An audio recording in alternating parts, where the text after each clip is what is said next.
अलवर में चोरों के हौसले बुलंद हैं। शहर के शिवाजी पार्क थाना क्षेत्र स्थित तिजारा पुलिया रोड पर चोरों ने 3 दुकानों को निशाना बनाया, जिनमें 2 मेडिकल स्टोर और एक किराना दुकान पर चोरों ने हाथ साफ कर दिया। 2 मेडिकल स्टोर से 10 से 12 हजार रुपए और दवाएं लेकर चोर फरार हो गए, लेकिन किराना की दुकान का ताला नहीं टूट पाया, जिसका सीसीटीवी भी सामने आया है। सीसीटीवी फुटेज में चोर किराना दुकान का ताला तोड़ने की कोशिश करते नजर आ रहे हैं, लेकिन इसमें सफल न होने पर चोर वहां से रफू चक्कर हो जाते हैं। अब पुलिस दुकानदारों की रिपोर्ट के मुताबिक जांच में लगी है। मेडिकल संचालक के मुताबिक मंगलवार सुबह पड़ोसी दुकानदार ने फोन कर बताया कि आपकी शटर टूटी पड़ी है। उसके बाद मौके पर आकर देखा तो सामान बिखरा मिला। गल्ले से करीब 6,000 रुपए चोर ले गए थे। दुकान से कई हजार रुपए की दवा भी ले गए। वहीं दूसरे रिद्धि सिद्धि मेडिकल स्टोर संचालक संजय ने बताया कि उनके पिता सुबह दुकान खोलने आए तो शटर उखड़ी मिली। अंदर देखा तो सामान बिखरा मिला। गल्ले से 5,000 रुपए गायब थे।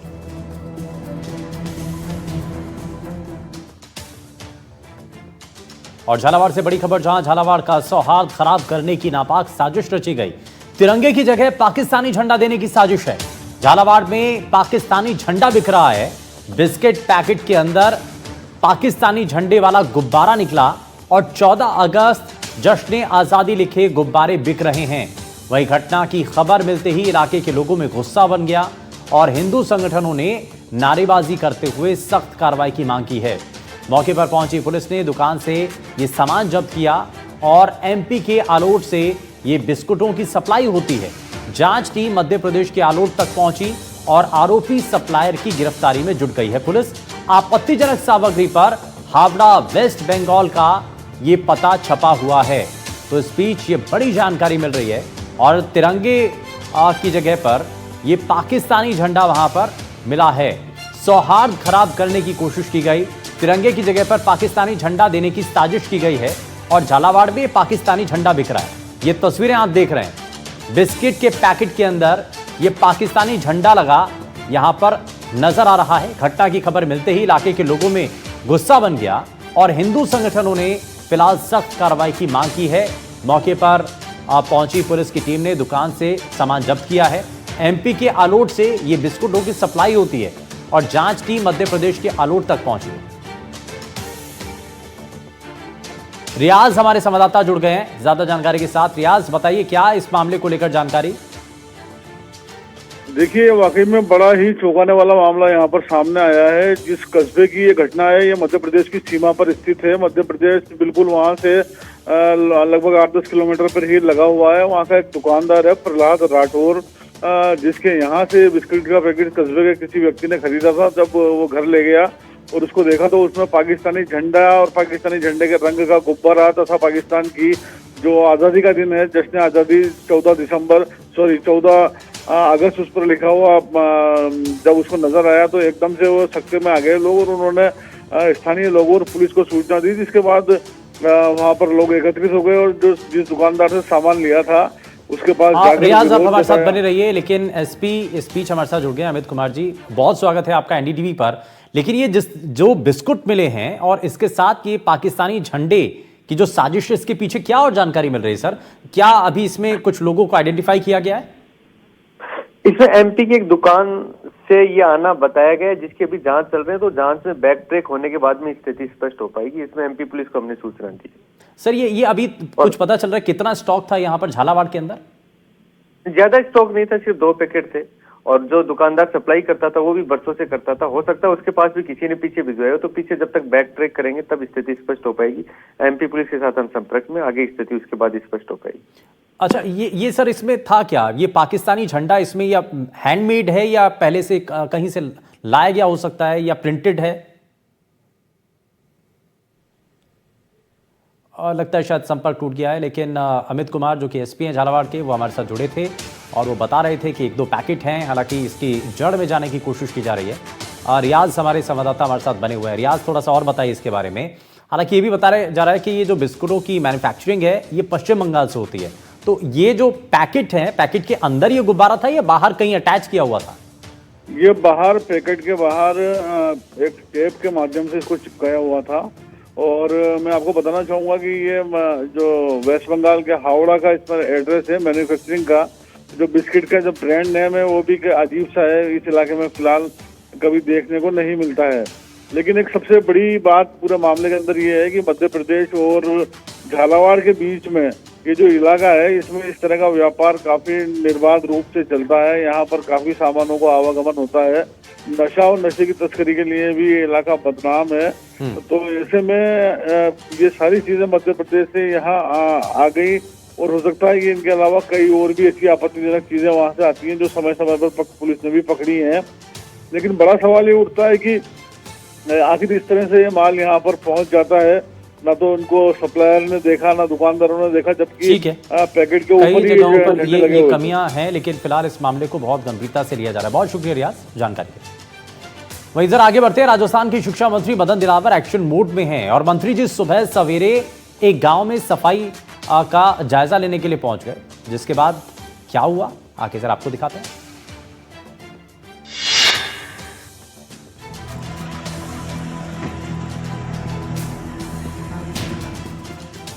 राजस्थान सरकार के पंचायत राज और स्कूली शिक्षा मंत्री मदन दिलावर सीकर जिले के दौरे पर हैं। मदन दिलावर शिक्षाविद प्रदीप शर्मा से मुलाकात के बाद सीधे ग्राम पंचायत लाखनी पहुंचे। सुबह 7 बजे गांव में मंत्री को देखकर लोग हैरान रह गए। बारिश के मौसम में भीगते हुए मंत्री मदन दिलावर ने गांव की सड़कों का निरीक्षण किया और सफाई व्यवस्था का जायजा लिया। मंत्री ने गांव में जाकर लोगों से सफाई व्यवस्था को लेकर जानकारी भी ली। मंत्री जी के साथ प्रशासनिक अफसर भी मौजूद दिखे। मदन दिलावर ने स्थानीय लोगों को रोककर उनसे साफ सफाई और स्थानीय समस्याओं को लेकर बात की और उन्हें भरोसा दिलाया कि गांव में साफ सफाई के लिए हर मुमकिन प्रयास किए जाएंगे। मंत्री मदन दिलावर के मुताबिक सरकार हर पंचायत को सफाई के लिए हर महीने करीब 1 लाख रुपए देती है। ऐसे में साफ सफाई की जिम्मेदारी पंचायतों की है और साफ सफाई को लेकर लापरवाही बर्दाश्त नहीं की जाएगी।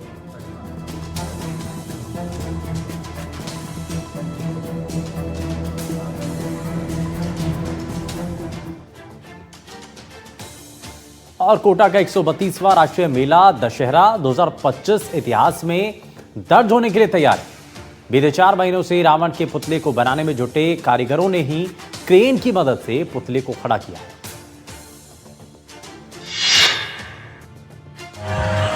कोटा में 132वें राष्ट्रीय दशहरे मेले में विश्व का सबसे ऊंचा रावण बनाया गया है, जिसकी लंबाई 215 फीट से बढ़कर 221 फीट हो गई है। 13,000 किलो वजनी और पूरी तरह से लोहे के स्ट्रक्चर से बने इस पुतले को 2 हाइड्रोलिक क्रेनों की मदद से खड़ा किया गया, जिसके बाद इसने वर्ल्ड रिकॉर्ड बना दिया। ये विशालकाय रावण 5 किलोमीटर दूर से दिखाई देता है और इसे देखने के लिए भारी भीड़ उमड़ रही है। इस बार मेला प्रशासन ने रावण दहन स्थल को विजय श्री रंगमंच से बदलकर मैदान के पूर्व दिशा में कर दिया है, जहां कच्ची जमीन को देखते हुए दहन स्थल पर 26x24 का आरसीसी का सॉलिड फाउंडेशन तैयार किया गया है। इसमें 8 स्टील की जैक वाली रॉड लगाई गई है, साथ ही 8 लोहे के रस्से से रावण को सपोर्ट किया गया है। पेडस्टल पर फिश प्लेट को ज्वाइंट किया गया है। रावण का पुतला पहले ही अपेक्षा से लंबा होने के कारण एकदम स्लिम लग रहा है। चेहरे पर बड़ी बड़ी मूंछें रौबदार नजर आ रही हैं। संचौर में ड्यूटी पर बाइक से जा रही महिला कांस्टेबल चूकी कुमारी बिश्नोई को तेज रफ्तार ट्रेलर ने कुचल दिया। गंभीर रूप से घायल चूकी को गुजरात रेफर किया गया। ये पूरी घटना सीसीटीवी में कैद है।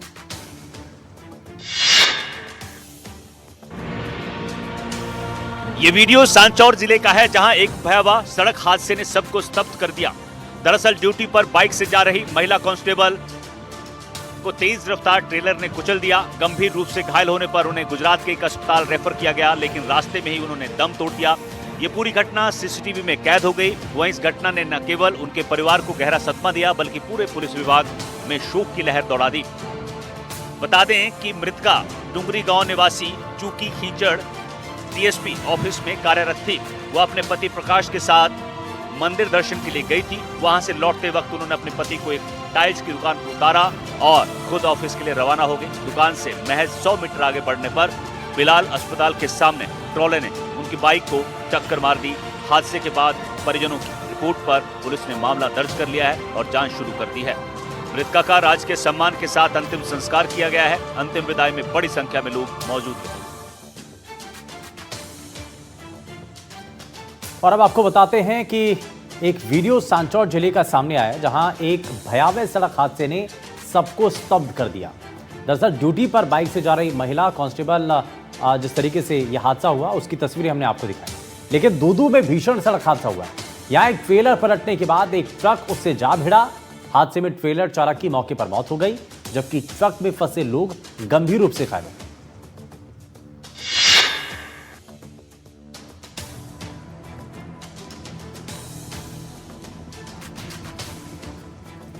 दूदू में एक भीषण सड़क हादसा हुआ। NH-48 पर पहले एक अनियंत्रित ट्रेलर पलट गया, उसके बाद एक ट्रक की उससे जोरदार टक्कर हो गई। टक्कर के बाद दोनों वाहनों में भीषण आग लग गई।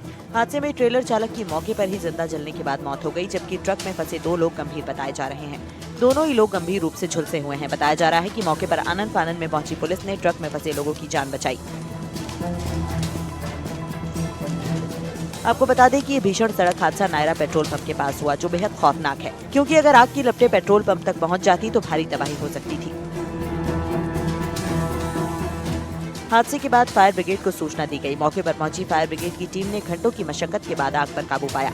हादसे के बाद हाईवे पर लंबा जाम लग गया। पुलिस ने स्थिति को कंट्रोल किया और आग बुझ जाने के बाद यातायात को बहाल कर दिया गया।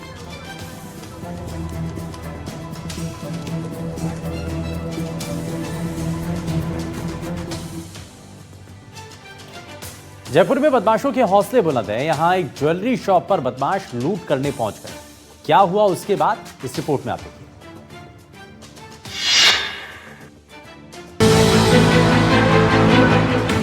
जयपुर के माणक चौक इलाके में ज्वेलरी शॉप पर लूट की कोशिश का मामला सामने आया है। जानकारी के मुताबिक 4 बदमाश चाकू लेकर दुकान में दाखिल हुए और व्यापारी ओम प्रकाश से चांदी के भाव पूछने लगे। मोल भाव के बीच अचानक उन्होंने चाकू निकालकर ओम प्रकाश को धमकाया और पूरी ज्वेलरी समेटने को कहा, लेकिन साहसी व्यापारी ने विरोध किया, जिससे बदमाशों के पसीने छूट गए। बदमाशों ने व्यापारी के कंधे पर चाकू से हमला किया। हंगामे की आवाज सुनकर पड़ोसी अनुज मदद के लिए दौड़ा और हिम्मत दिखाते हुए व्यापारी ओम प्रकाश की मदद की, लेकिन भागने की फिराक में लगे बदमाशों ने उन पर भी चाकू से हमला कर दिया। इसके बाद दोनों बदमाश मौके से फरार हो गए। घायल दोनों व्यापारियों को अस्पताल में भर्ती कराया गया है। पुलिस के मुताबिक सीसीटीवी फुटेज से सभी बदमाशों की पहचान कर ली गई है। बदमाश जयसिंहपुरा खोर और खो नागोरियान इलाके के रहने वाले हैं। दोनों घायलों को इलाज के लिए SMS अस्पताल भिजवाया गया है, जहां डॉक्टरों के मुताबिक दोनों सुरक्षित बताए जा रहे हैं। लेकिन राजधानी में हुई इस वारदात से आम लोगों की सुरक्षा को लेकर गंभीर सवाल उठ रहे हैं।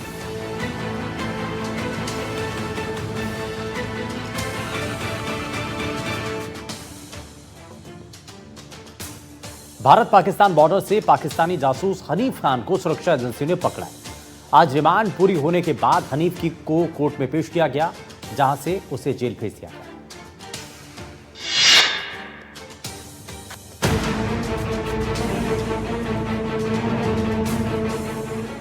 भारत पाकिस्तान बॉर्डर पर जैसलमेर जिले से पकड़े गए पाकिस्तानी जासूस हनीफ खान को सलाखों के पीछे भेज दिया गया है। इंटेलिजेंस एजेंसियों ने उसे गिरफ्तार कर 4 दिन के रिमांड पर लिया था। इन 4 दिनों में इंटेलिजेंस एजेंसियों ने उससे पाकिस्तान भेजी गई सेना की खुफिया जानकारियों के बारे में पूछताछ की। पूछताछ में सामने आया है कि हनीफ बॉर्डर से भारतीय सेना के अधिकारियों की लोकेशन और उनके ठहराव समेत रसद आदि की जानकारी पाकिस्तान को भेज रहा था। जांच एजेंसी ने आज हनीफ को कोर्ट में पेश किया था, जहां से उसे न्यायिक हिरासत में जेल भेज दिया गया। आपको बता दें कि जांच रिमांड के दौरान मिली जानकारियों के आधार पर अब आगे की जांच की जाएगी। 4 दिन की रिमांड में पूछताछ में सामने आया है कि हनीफ ऑपरेशन सिंदूर के समय केवल सामान्य तस्वीरें ही ISI को नहीं भेज रहा था, बल्कि वो सेना के मूवमेंट, रसद मार्ग, स्टॉपेज, उच्चाधिकारियों के आवास और रहने के ठिकानों समेत अन्य सामरिक महत्व के लोकेशन नियमित रूप से विदेशी नंबरों पर भेज रहा था। उसे पाकिस्तान से हैंडल करने वाले 3 हैंडलर्स के नाम सामने आए हैं। इनके नाम नदीम खान, भानु भाई और भानु बताए जा रहे हैं। राजस्थान में बेमौसम बारिश से मौसम सुहाना हो चुका है। हालांकि कई इलाकों में भारी जलभराव और बिजली गिरने से लोगों को भारी परेशानी का सामना करना पड़ा।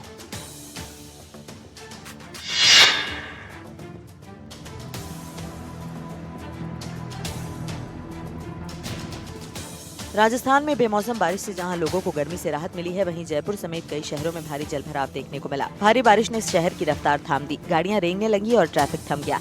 शहर में कई जगह जलभराव होने से लोगों को भारी मुसीबतों का सामना करना पड़ा। ये पहली बार नहीं है जब ऐसी तस्वीरें सामने आई हैं।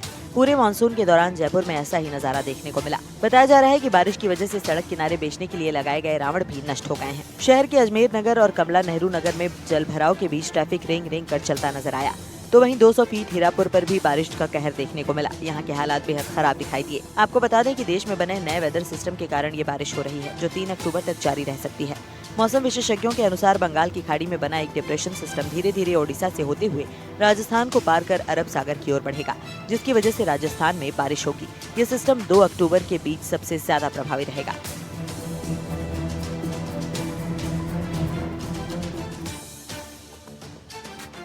जयपुर में जोरदार बारिश के बाद एक बार फिर से शहरवासियों को जलभराव की समस्या से दो चार होना पड़ा।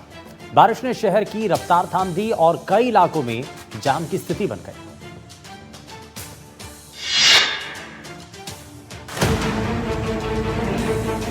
राजस्थान में एक बार फिर मौसम ने करवट ली है। जोरदार बारिश से कई जिलों में मौसम सुहाना हो गया है। हालांकि कई इलाकों में बारिश के बाद जलभराव की समस्या से लोगों को दो चार होना पड़ा, तो वहीं किसानों को भी इस बेमौसम बारिश से भारी नुकसान की आशंका है। दौसा के कई जिलों में लगातार बारिश हो रही है। महवा, बांदीकुई सहित आसपास के क्षेत्रों में जोरदार बारिश दर्ज की गई है। वहीं झुंझुनू के फतेहपुर कस्बे और आसपास के क्षेत्र में बीती रात मौसम ने अचानक करवट ली और तेज बारिश से जनजीवन को पूरी तरह प्रभावित किया। देर रात हुई बारिश से शहर के मुख्य रास्तों पर पानी भर गया है। बस स्टैंड, मंडावा रोड और पुराना सिनेमा हॉल तिराहा जैसे निचले इलाकों में 2 से 3 फीट तक पानी जमा हो गया है, जिससे पैदल चलने वालों को भारी परेशानी का सामना करना पड़ा। कोटा से भी बारिश की तस्वीरें सामने आई हैं, जहां जोरदार बारिश के बाद मौसम सुहाना हो गया है और उमस से लोगों को राहत मिली है। वहीं अजमेर में बारिश के दौरान बिजली गिरने की घटना सामने आई। सीसीटीवी में कैद तस्वीरों में बिजली गिरने के बाद आग लगते हुए देखी जा सकती है। हालांकि बिजली गिरने से कोई हताहत नहीं हुआ। अजमेर के नसीराबाद में ये बिजली गिरी है। भीलवाड़ा से बड़ी खबर, जहां भीलवाड़ा चित्तौड़गढ़ राजमार्ग पर बड़ा हादसा हुआ। एक के बाद एक 5 ट्रक आपस में भिड़ गए। हादसे में एक ट्रक चालक की मौत हो गई है। 2 लोग हादसे में घायल हुए हैं और एक चालक बुरी तरीके से केबिल में फंस गया। क्रेन की मदद से केबिल से निकालने का प्रयास जारी है। हमीरगढ़ के स्वरूपगंज ब्रिज के पास की ये घटना है, जहां एक चालक बुरी तरीके से केबिल के अंदर फंस गया। और आप तस्वीरों को देख करके अंदाजा लगा सकते हैं कितना ये भीषण हादसा हुआ है। हमीरगढ़ के स्वरूपगंज ब्रिज के पास की घटना है और भीलवाड़ा चित्तौड़गढ़ राजमार्ग पर ये बड़ा हादसा हुआ है, जहां एक के बाद एक 5 ट्रक आपस में भिड़ गए। हादसे में एक ट्रक चालक की मौत हो गई है, वहीं 2 लोग इसमें घायल हो गए हैं। तो ये बड़ा भीषण हादसा हुआ है, एक के बाद एक कई ट्रक आपस में भिड़ गए। वहीं क्वेटा शहर आत्मघाती बम धमाके से दहल उठा। पैरामिलिट्री हेडक्वार्टर के सामने आत्मघाती हमलावर ने बारूदी कार को उड़ा दिया और इस धमाके में अब तक 10 लोगों की मौत हो चुकी है और 30 से ज्यादा लोग घायल हैं।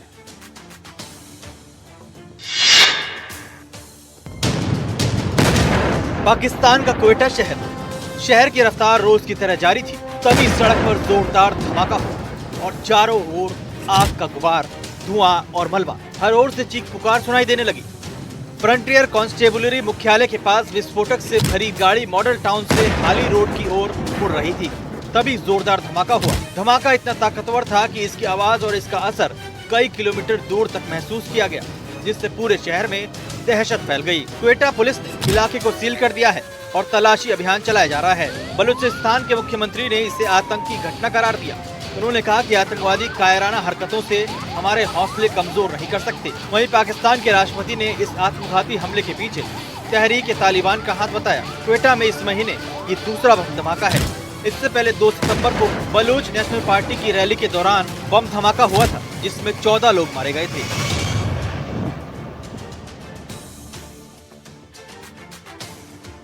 पीओके के मुजफ्फराबाद, कोटली और मीरपुर में मौलिक अधिकारों के हनन के खिलाफ आवाम सड़कों पर है, जिन्हें रोकने के लिए शहबाज सरकार ने जगह जगह कंटेनर लगा दिए हैं। लेकिन इस कंटेनर को लोग माचिस के डिब्बे की तरह उठाकर फेंक रहे हैं।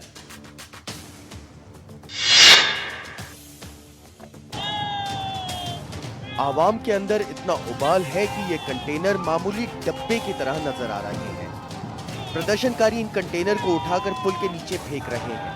3 से 5 टन वजनी ये कंटेनर माचिस की डिब्बी की तरह नदी में बह रहे हैं। पीओके की जनता सड़कों पर उतर आई है और शहबाज सरकार के बुने हुए हर जाल का रेजा रेजा उड़ा रही है। पाकिस्तानी आर्मी के अत्याचार के खिलाफ बिगुल फूंक रही है।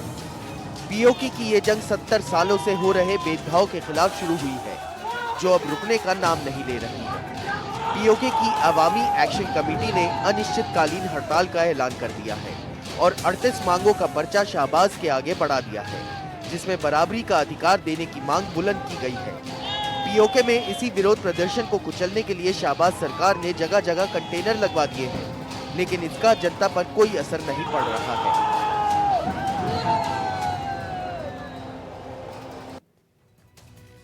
जयपुर से बड़ी खबर, जहां किशनपोल जोन की जर्जर भवनों पर कार्रवाई और 5 जर्जर भवनों को अस्थायी रूप से सीज किया गया। वहीं भवन मालिकों को पाबंद किया गया है और तुरंत मरम्मत करने के नोटिस भी दे दिए गए हैं। तो 5 जर्जर भवनों को नोटिस दिया गया, भवन मालिकों को पाबंद किया गया, तुरंत मरम्मत करने के लिए नोटिस दिया गया है और किशनपोल जोन की जर्जर भवनों को लेकर के ये कार्रवाई।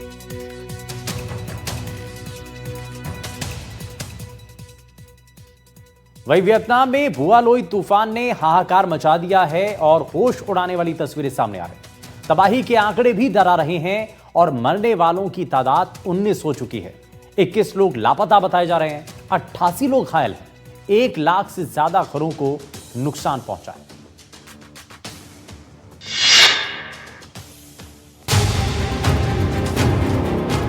तूफान ने इस मकान को तहस नहस कर डाला। ये घर तिनकों की तरह बिखर गया। देखने वाले देखते ही रह गए। ये ऊंचा और मजबूत पेड़ भी तेज हवाओं का मुकाबला न कर सका, मिट्टी में मिल गया। बाकी पेड़ों का हाल भी अब गिरे तब गिरे जैसा था। एक बार फिर देखिए तूफान ने किस तरह पहले मकान को उड़ाया, फिर पेड़ को जमीन पर पटक दिया। तूफानी हवाओं और तेज बारिश की वजह से 1 लाख मकानों को नुकसान पहुंचा है। घरों में बैठे लोग भी सहमे हुए हैं। यहाँ का मंजर बहुत दर्दनाक था। ये पक्का मकान गिर गया, कुछ लोगों की जान चली गई। अपनों खोने का गम वही जान सकता है जिस पर बीतती है। इस महिला की चीख कलेजे को चीर रही थी।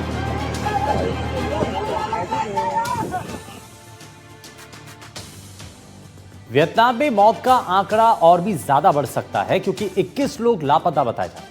भयानक तबाही मची है। तूफान की कुछ और तस्वीरें आपको दिखाने जा रहे हैं। बुआलोई ने राजधानी हनोई को हिला डाला है।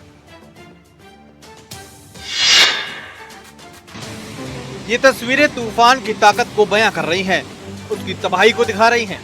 बड़े बड़े पेड़ तिनकों की तरह पानी में सिमटते जा रहे हैं। इस महिला के रोने की आवाज बता रही थी कि मंजर कितना डरावना था।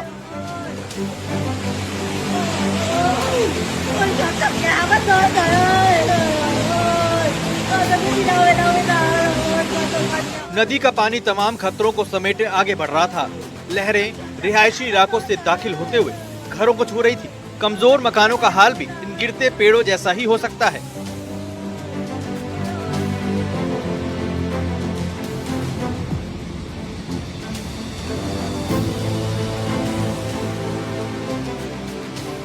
यहाँ दरिया का पूरे गांव पर कब्जा था। घर, रास्ते, खेत और खलियान सब डूबे हुए थे। हिलोरे मारती लहरों के किनारे हैरान परेशान से गांव के लोग जमा थे।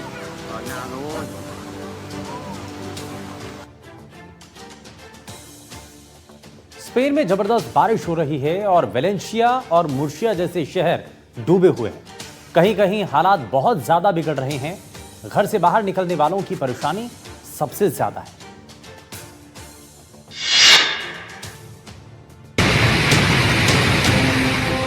वेलेंशिया के इस रिहायशी इलाके में सिर्फ और सिर्फ पानी का कब्जा था। किसी की घर से निकलने की हिम्मत नहीं हो रही थी। सीढ़ियों पर समंदर जैसा मंजर देखना हो तो ये तस्वीरें काफी थी। पानी की स्पीड तो देखिए।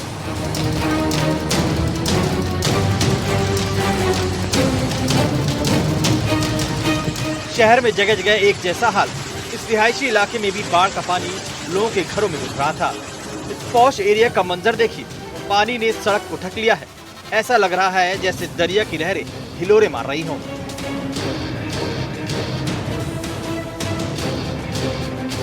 इस गली का हाल देखिए। ये डस्टबिन पानी में ऐसे भाग रहा था जैसे कोई नाव आगे बढ़ रही हो। यहाँ भी सब कुछ डूबा हुआ था। जगह जगह गाड़ियां तैर रही थी। ये शहर का बहुत साफ सुथरा सा खूबसूरत इलाका है। यहाँ चारों तरफ गंदा पानी भरा हुआ था। सेंट्रल अमेरिका के देश अल सल्वाडोर में बारिश और बाढ़ मुसीबत का सबब बनी है। वहां के कई शहर पानी पानी है। पानी का खतरा कितना बड़ा है ये जानने के लिए देखिए हमारी 60 सेकंड की रिपोर्ट।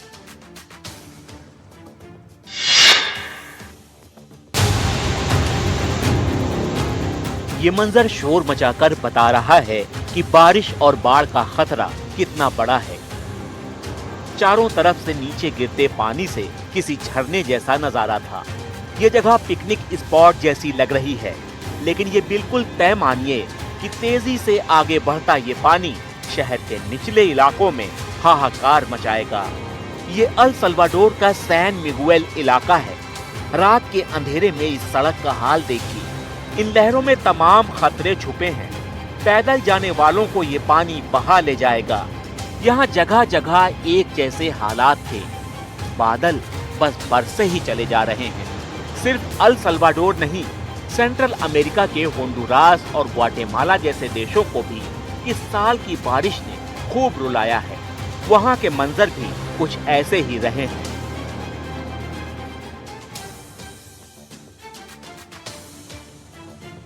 और भरतपुर से बड़ी खबर है, जहां स्वास्थ्य महकमे की लापरवाही जान पर भारी पड़ गई। इलाज के लिए आई महिला ने जान गंवा दी और बीपी की शिकायत पर जिला अस्पताल पहुंची थी, लेकिन इलाज के दौरान कई बार उसको ट्रांसफर कर दिया गया, स्थानांतरित कर दिया गया। पहले तीसरे फ्लोर पर ले जाया गया, फिर चौथे फ्लोर पर, बाद में महिला को इमरजेंसी में वापस लाया गया। डॉक्टरों ने महिला को मृत घोषित कर दिया। वहीं परिजनों ने स्वास्थ्य सेवाओं को लेकर नाराजगी जताई। मृतक महिला हथेनी गांव की रहने वाली बताई जा रही है और ये लापरवाही का मामला सामने आया। सांस नहीं ले रही थी, घबराहट हो रही थी, सांस लेने में प्रॉब्लम आ रही थी, तो हमने यहाँ लाके एडमिट कराया।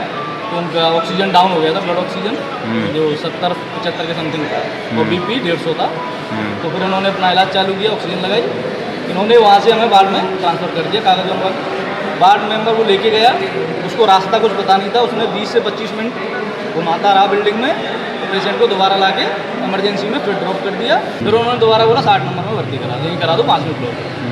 तो उनका ऑक्सीजन सिलेंडर जब तक खत्म हो चुका था, जो पेशेंट को लेके गए थे, फिर कहाँ लाए? और कितनी देर से पहले से खत्म था, जब मेरी नज़र पड़ी खत्म हो गया था पुरानी बिल्डिंग में। इतने में पेशेंट की हालत और ख़राब होगी। और इन डॉक्टरों ने मॉनिटरिंग किसी ने नहीं की कि ऑक्सीजन और कितनी गिरी है, बीपी बढ़ा है घटा है, किसी ने कुछ नहीं। यहाँ ऑक्सीजन लगा दी, ऑक्सीजन सिलेंडर बदलने लगे और कागज़ फेंक दिए मेरे कि दिखा लो, कहीं दिखाना, हम तो कोई इलाज नहीं करेंगे, तो तुम पे जो बन जाए कर लो और दिखाओ, तुम यहाँ कैसे दिखाओगे हमारी इच्छा के बिना। गाली गलौज और झगड़ा बड़ा, किसी ने कोई मॉनिटरिंग नहीं की, पेशेंट खत्म हो गया। इंडोनेशिया में एक स्कूल की इमारत ढहने से एक छात्र की मौत हो गई। करीब 80 लोग घायल हुए। इमारत हादसे के बाद 60 से ज्यादा लोग मलबे में फंसे हुए हैं। बचाव कर्मी लोगों की जान बचाने में जुटे हैं।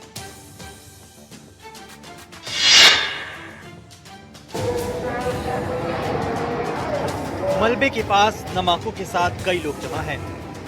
मौत के खौफ के बीच दिल में उम्मीद की रोशनी लिए बैठे हैं। इनमें ज्यादातर पीड़ितों के परिजन हैं, जो अपनों की खैर मनाते हुए करिश्मे के इंतजार में हैं। राहत और बचाव में लगी टीमें अपने काम को बखूबी अंजाम दे रही हैं, लेकिन तकनीकी दिक्कतों की वजह से यहाँ बहुत भारी मशीनें नहीं लगाई जा सकती।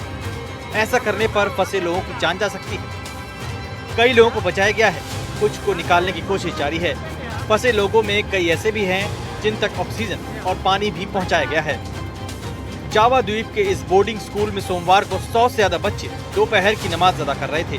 छात्राएं अलग नमाज पढ़ रही थी, उनमें ज्यादातर खतरे से बाहर थे। नुकसान उस हिस्से में ज्यादा हुआ जहां छात्र नमाज पढ़ रहे थे। इलाके के कुछ लोग और स्कूल टीचर भी घायल हुए हैं।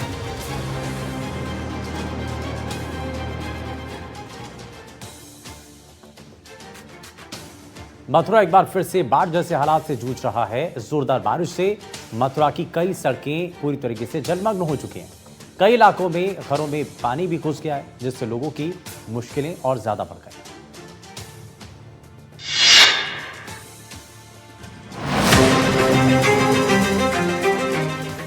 जोरदार बारिश के बाद मथुरा हुआ पानी पानी।